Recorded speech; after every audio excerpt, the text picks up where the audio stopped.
तो पीछे वीडियो में हमने एक स्केलेटन सिस्टम का ओवरव्यू लिया था, जिसमें थोड़ी बहुत पोजीशन थी और कौन सी बोन कहाँ है इसके बारे में बताया था। अब हम डिस्कस करेंगे स्पेशल बोन के ऊपर, ठीक है। ओके, तो bone is mineralized vascular dense connective tissue in which the matrix is calcified by the deposition of calcium phosphate। Bone जो है वो डेंस कनेक्टिव टिश्यू है, वेस्कुलर है, ठीक है, और मैट्रिक्स कैल्सिफाइड होता है इसके अंदर। कौन सा मैट्रिक्स है? Calcium phosphate. इंपॉर्टेंट है, याद रखना, कैल्शियम फॉस्फेट सबसे ज़्यादा होता है हड्डी के अंदर। नॉर्मली हम लोग कैल्शियम कार्बोनेट समझते हैं, पर होता कैल्शियम फॉस्फेट है। Inorganic calcium are commonly calcium phosphate make it rigid and hard. तो हड्डी को हार्ड और रिजिड कौन बनाता है? कैल्शियम फॉस्फेट बनाता है। बोन इज कंसिस्ट ऑफ 30 से 40% ऑफ आवर बॉडी वेट। तो बॉडी, हमारी जो पूरी बॉडी का वेट है वो 30 से 40% जो बना होता है वो सिर्फ होता है बोन्स के द्वारा, 30 से 40%। और डायनेमिक नेचर होता है बोन का। The human body consist of 206 bone. पीछे वाली क्लास में हमने बात की थी 300 इन्फेंट के अंदर, शिशु के अंदर 300 होती हैं, फ्यूज़ होने के बाद में 206 बच पाती हैं हमारे अडल्ट के अंदर। तो वाइटल ऑर्गन प्रोडक्शन प्रदान करने का काम कौन करती है? बोन्स करती है। उसके बाद में बोन के फंक्शन क्या है वो देखते हैं। Bones give shape and support to the body. Shape और सपोर्ट सहारा देती हैं बॉडी को। Bones provide surface for the attachment of muscle, tendons, ligament. तो मसल से अगर बोन जुड़ी होती है उसको बोलते हैं टेंडन, और बोन से बोन जुड़ी होती है उसको बोलते हैं लिगामेंट। तो बोन क्या करती है? सरफेस प्रदान करती है अटैचमेंट के लिए। किसके अटैचमेंट के लिए? मसल के लिए, टेंडन के लिए, लिगामेंट के लिए। 97% बॉडी का कैल्शियम सिर्फ बोन स्टोर करती है, 97%। Bone provide moment in the body. Bone क्या करती है? मोमेंट प्रोवाइड करती है। बहुत ही सिंपल बातें पॉइंट है। Bone protect vital organ of the body. तो ये इतने काम थे किसके? बोन्स के। Study of the structural and functional of the bone, यानी बोन की संरचना और कार्यात्मक का अध्ययन करना है, वो ऑस्टिकोलॉजी के अंदर करते हैं, ऑस्टिकोलॉजी, ठीक है, याद रखना। Bone is store house of the calcium salt. तो बोन किसका स्टोर हाउस है? कैल्शियम साल्ट का। Bone involve in erythropoiesis. Erythropoiesis कहाँ होता है? रेड बोन मेरो, यानी बोन मेरो के अंदर इरिथ्रोपोइसिस होता है, जहाँ से ब्लड बनता है। प्रोडक्शन ऑफ आरबीसी, जहाँ से आरबीसी बनती है, तो बोन वहाँ भी इन्वॉल्व हो रखी है। Bone is subjected to disease. Bone have greater regeneration power. Cartilage के अंदर हमने ये बात देखी थी कि उसके अंदर लेज़र था, बहुत ही कम होती है रीजनरेशन पावर, जबकि बोन के अंदर बहुत ज़्यादा होती है रीजनरेशन पावर। ये एक बोन का वो है, छोटा सा ओवरव्यू है, जिसके अंदर आप देख सकते हैं ये वाला जो होता है पार्ट दोनों साइड में, ये होता है एपिफाइसिस, बीच वाला पार्ट होता है डाइफाइसिस, ये वाला पार्ट फिर से एपिफाइसिस, ठीक है, एपिफाइसिस। सबसे बाहर आर्टिकुलर कार्टिलेज है, उसके बाद में एपिफाइसियल लाइन होगी, बीच में स्पॉन्जी बोन हो गई, मेडुलरी कैविटी हो गई, न्यूट्रिएंट फोरामेन हो गया, एंडोस्टम हो गया ये वाला, पेरियोस्टिम होगी, आर्टिकुलर कार्टिलेज ये वाली हो गई। ये आपको डायग्राम याद करना है। Epiphysis mean and part of any bone. Epiphysis का मतलब किसी भी बोन का एंड पार्ट, अंतिम छोर है, उसको एपिफाइसिस बोल सकते हैं। और डाइफाइसिस मैंने आपको बताया था सेंटर वाला पार्ट, ये वाला पार्ट जो होता है बोन का, ये होता है डाइफाइसिस।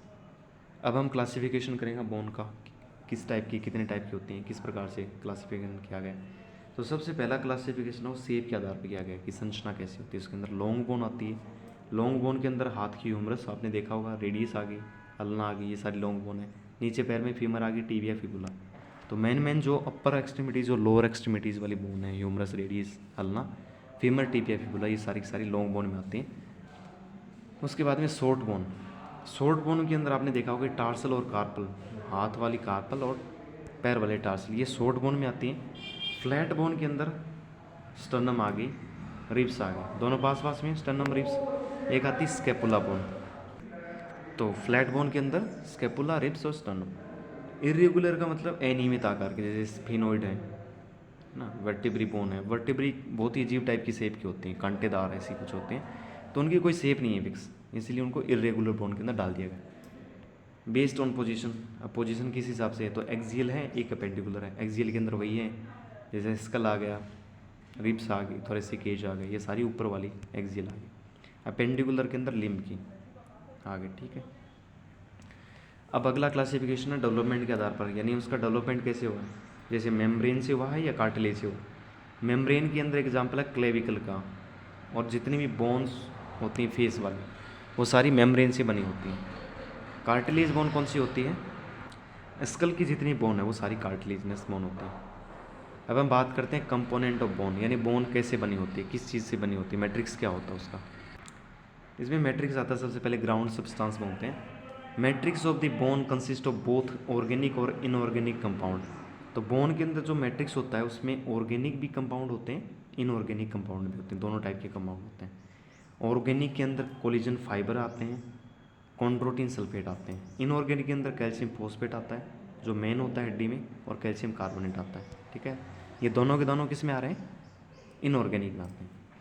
ठीक है, अब बोन बोन जो होती हैं जिसमें हमने पढ़ा था कार्टिलेज के अंदर जैसे सेल होती हैं, है ना, उसी टाइप से बोन में भी कुछ सेल्स होती हैं जिनसे बोन का निर्माण होता है। इसमें ऑस्टियोसाइट आता है, ऑस्टियोब्लास्ट आता है, ऑस्टियोक्लास्ट आता है। ठीक है, बोन के पार्ट में एपिफाइसिस डाइफाइसिस हमने पढ़ लिया दोनों। मेटाफाइसिस जो होता है वो एपिफाइसियल एंड ऑफ डाइफाइसिस, यानी डाइफाइसिस सेंटर में वाला होता है, और जो मेटाफाइसिस होता है वो कौन सा होता है, ये देखिए, एक मिनट, ये वाला जो पार्ट है ना, ये वाला, इसको बोलेंगे एपिफाइसियल प्लेट। यहाँ से जहाँ से डाइफाइसिस शुरू हो रहा है, एपिफाइसिस खत्म हो रहा है।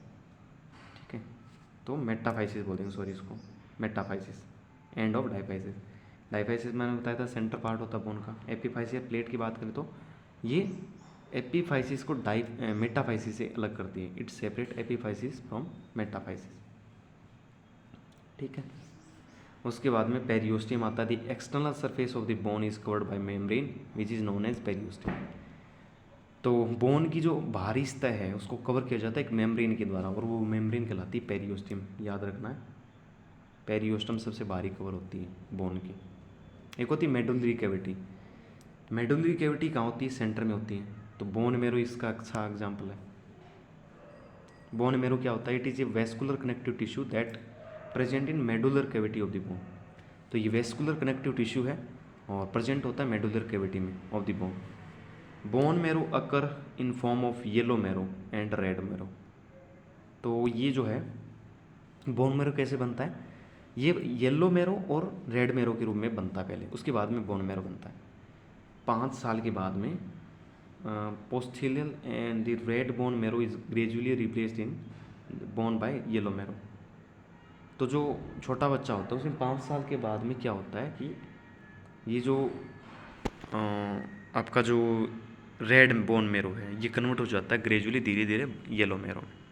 ठीक है, एक अगला टाइप है कॉम्पैक्ट बोन का, एक स्पेशल टाइप है compact bone. Compact bone made up of lamella, lamella से बनी होती है। Lamella is occupied by osteocyte. Osteocyte एक सेल थी हमारी बोन सेल, तो इसके द्वारा ऑक्यूपाइड होती है। ह्यूमरस इसका एक अच्छा एग्जाम्पल है।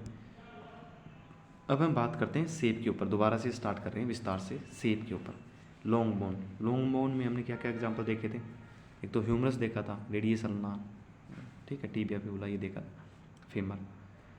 उसके अंदर हमने एग्जाम्पल लिया क्लेविकल का। शोल्डर के अंदर मैंने आपको बताई थी क्लेविकल और स्केपुला होती है, तो स्केपुला को छोड़ दिया, क्लेविकल एक लॉन्ग बोन है उसको ले लिया। ये पार्ट है इसका लेटरल एंड, ये है डेल्टोइड, ये ट्रेपेजियस पार्ट है। मीडियल एंड ये वाला है, और पेक्टोरियल्स मेजर ये वाला पार्ट है। आपको डायग्राम बनाना है और याद करना है। शॉर्ट बोन के अंदर क्यूबोइडल, कहाँ पे होती है क्यूबोइडल, टार्सल के अंदर होती है।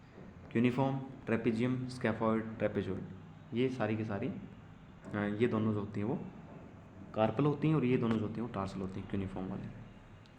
उसके बाद में आती है flat bone. They resemble shallow plates and from boundaries of certain body cavities.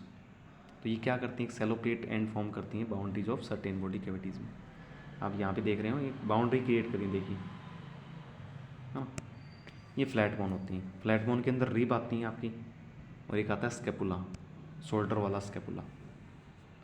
तो स्कल, रिब्स, स्टर्नम, ये इसके एग्जाम्पल है। इरेगुलर बोन में आपको मैंने बताया था कि वर्टिब्रल कॉलम है जो है उसकी सारी की सारी बोन आती हैं, जिसमें उसमें पहले सर्वाइकल दिखा दी, उसको एटलस नाम होता है। अगर आपने ध्यान दिया हो पिछली क्लास में आपको पता चल जाएगा एटलस और एक्सिस क्या होते हैं। तो ये सेकंड सर्वाइकल होती है एक्सिस, और फर्स्ट होती है एटलस, एटलस एक्सिस, दोनों याद रखने। उसके बाद में आती है pneumatic bone. Certain irregular bones contain large air space, ठीक है, लार्ज एयर स्पेस पाया जाता है इसके अंदर। मैक्सिला स्फेनोइड इथेमोइड इसके एग्जाम्पल है। मैक्सिला फेस में होता है, स्फेनोइड इथेनोइड भी फेस में होता है, सॉरी उसके क्रीनियल में आता है, फेशियल नहीं क्रीनियल, ये फेशियल है, ये दोनों cranial. They make the skull light in weight, help in resonance of vocal, act as air conducting chamber for inspired air, ठीक है। तो ये एथेमोइड का यहाँ पे डायग्राम दिया गया है। फिर आता है sesamoid bone. Sesamoid bone, these are bony nodules cerebriform plate embedded in the tendons or joint capsule. They have no periosteum and ossify after birth. इसके बाद में कोई पेरियोस्टम नहीं होता और ये ओसिफाई होती हैं ब्रथ के बाद में। तो आपको मैंने सिस्मोइड बोन का बताया था कहाँ पे होती है, आपको याद हो तो, ठीक है। फंक्शन क्या करता है, ये प्रेशर को रेसिस्ट करता है, ठीक है, और मिनिमाइज फ्रिक्शन करता है to after the direction of pull of the muscle, maintain करता है लोकल सर्कुलेशन, ये इसके काम होते हैं। फिर आते हैं accessory spleen supernumerary bones, जिसके अंदर the bone are not always present, ये बोन है वो हमेशा प्रेजेंट नहीं होती, और ये अक्कर होती है ununited epiphysis development from extra sectors of ossification, जैसे सचरल बोन्स आती हैं, ठीक है, एसेसरी, ठीक है। उसके बाद में डेवलपमेंट क्लासिफिकेशन आता है, उसके बारे में हम लोग चर्चा करेंगे नेक्स्ट वीडियो में, ठीक है। तो पार्ट 2 में आपको डेवलपमेंटल क्लासिफिकेशन के आधार पर बताएंगे कि किस टाइप से बोन बनी होती हैं और कितने इसके पार्ट हैं। तो मिलते हैं नेक्स्ट पार्ट में।